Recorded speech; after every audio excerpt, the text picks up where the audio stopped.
At the Sugar Factory, I had probably maybe the lowest position or the second lowest position in the whole factory. I feel like a lot of people made fun of me a little bit. Like I took the contest really seriously, but there was $25,000 on the line, and I knew that could change my whole situation. I could move to LA, get things rolling. I've been wanting to move to California for a lot of years. I just really wasn't financially able to do it. So I used the prize money from Battle at the Berrics 7 to relocate.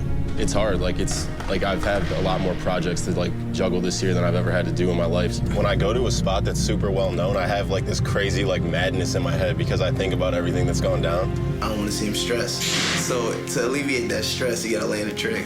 Yeah. So that's stack clips. That's how you gotta do it.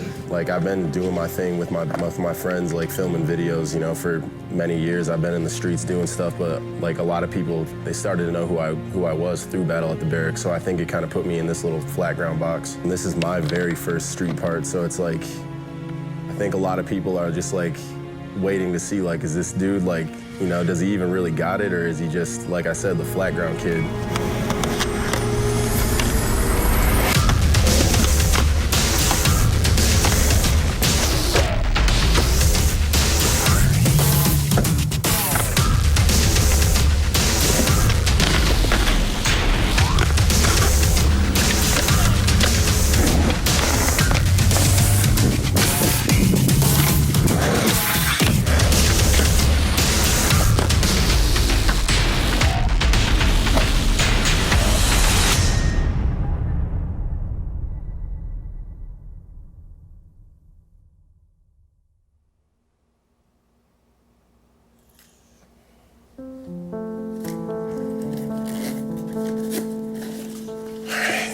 See, there's the freaking backpack, too.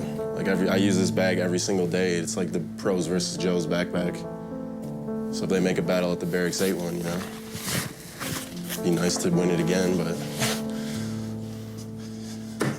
Bored. Okay, gotta go. Best of luck. Thanks, bye.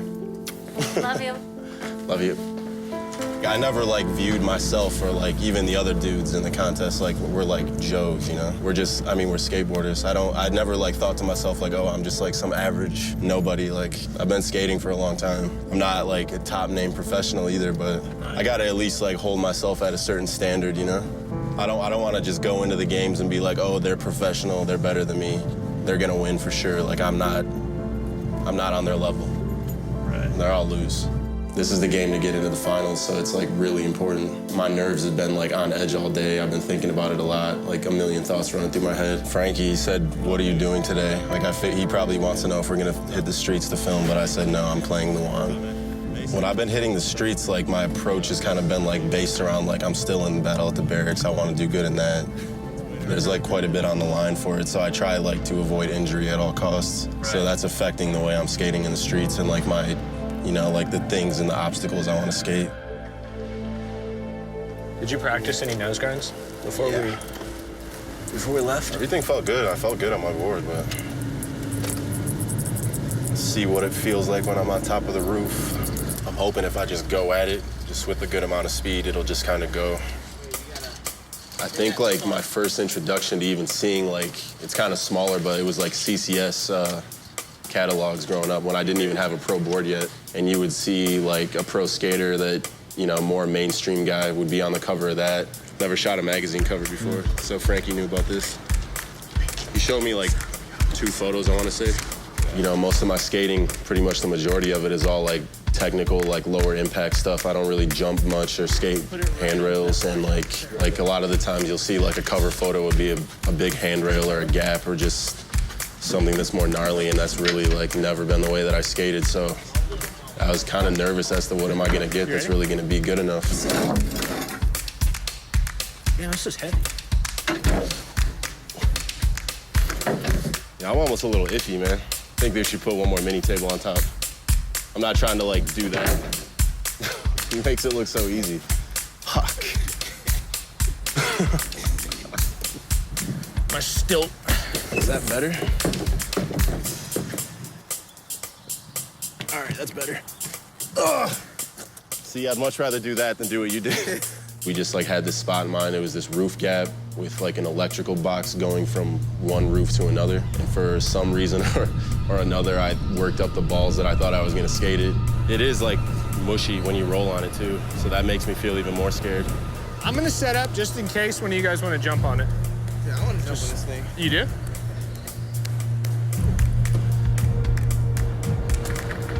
It's the only thing that fucking concerns me right there. And there's that thing too. Yeah, as soon as we got up, a motorcycle cop rolled by. There's a bunch of kids. It's the day after the 4th of July, so there's a bunch of kids lighting off firecrackers and bottle rockets. And cop drove by, and now we have a fire department rolling around. So something's going on, just literally across the street. So I don't want to be on the roof as long as more than I need to be. So I'm gonna hide all my stuff back here. I've been wanting to bring somebody here for a couple of years, and I just forgot where it was. But found it again, and I would really be psyched if Cody got it. But there's a cop. Well, we'll see what happens right now.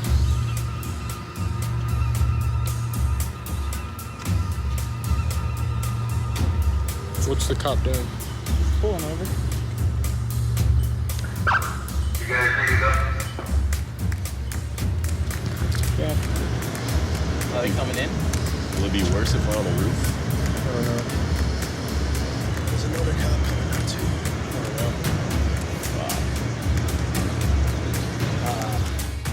Yeah, the cop's just waiting over there, but he's not even out of the car, so I'm hoping. They just said we gotta go.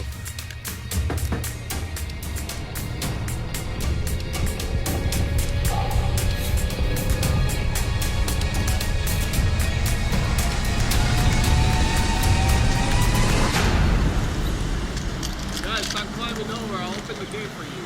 Oh, thank you. I'll open it. Oh, I thought that we were right here. Don't expect much. We ain't gonna do nothing. Did you guys get a call, or were you just... Yeah, we got a call. Who's the famous one here? Cody. Cody what? Cody Cepeda. Cody Cepeda? Who did we stop the other day? Hey, just don't get on the roof no more. You good? Thank you for being awesome. You guys gotta put that on YouTube. You ain't gonna get no hits. We're nice. You ain't gonna get no hits. We're too nice. Go. Thank you, guys.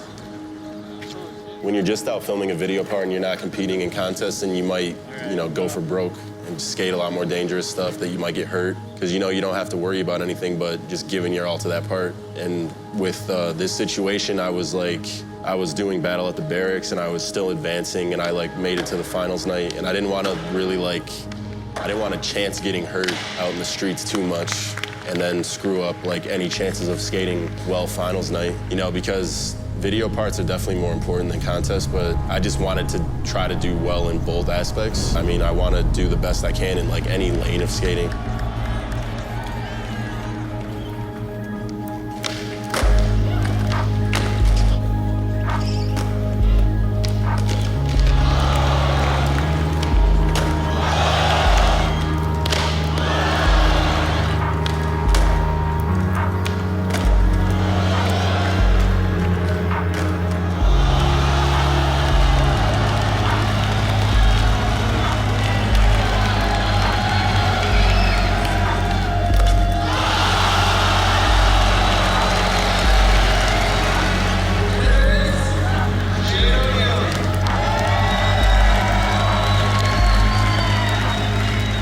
Night didn't go that well. I lost my first match against Shane, and I think I really do think it's good to lose sometimes. I mean, it really does humble you, my first game I ever lost in battle at the Berrics was getting skunked and skating terrible in front of thousands of people. So I mean, it doesn't really get much worse than that. But I was just happy to still be in the finals night, and I was hyped for Seva to win it. He's a good friend of mine, and I felt that he really deserved it.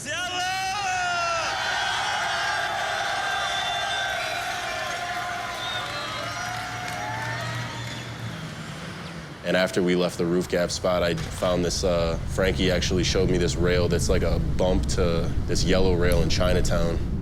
Probably backsmith is all I could think of trying. Let's try it until we get kicked. What's that? Let's try it until we get kicked. You want to set up, I mean. Just wait until you set up to start skating. To get a really good photo that's, you know, that's gonna fit and it does the cover justice. It's hard to find a spot to do that when you're like the type of skater I am, because you have to step outside of your comfort zone really to try to get that done. So that's what I did that day.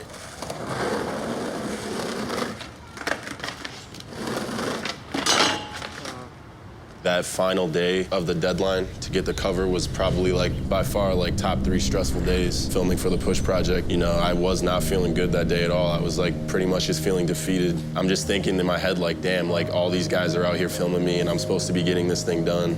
And I mean, it was really high even for me being a tall guy. It was pretty high to pop up to, and like the bump that you had to hit was really awkward and it was kind of hard to like time how to pop off of it. Look really good. What? It'll look really good. I don't know how the fuck to get up there. Just get into a crook, like just practice crook, like board, whatever, to get your confidence there. Start small.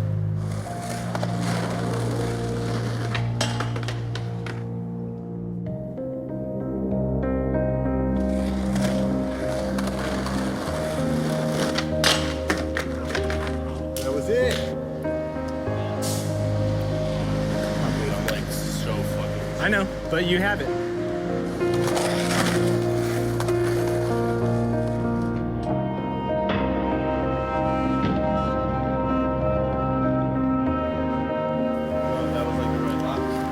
I see what you're saying. It looks good. Yeah, that's Just fine. get your toes hanging off on the back, but other than that, but it's gonna be sick.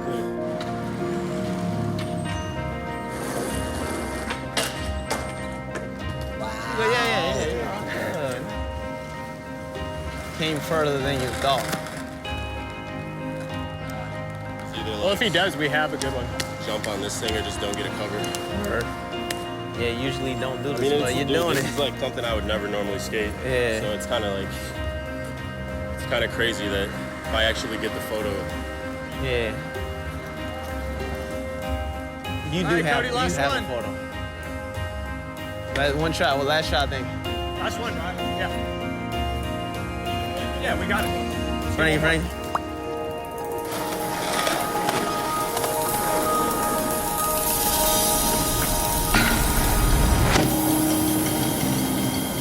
When I got the backsmith photo, like it was like the biggest wave of relief that I felt over my body. Like I just felt so happy just to be able to get something done. And I kind of skated something a little bit out of my comfort zone. You know, Frankie shot the photo really cool and I was just like, I was hyped on the final product. Good job, Cody. Thank you. Way to come through. It's dope. That looks good. That it? Did we do it? I mean, yeah, I think so. You turn the worst case scenario into the best. It's like still. And you did it on the last try. Yeah. Security standing right here and you rolled away. That was so awesome. Good job.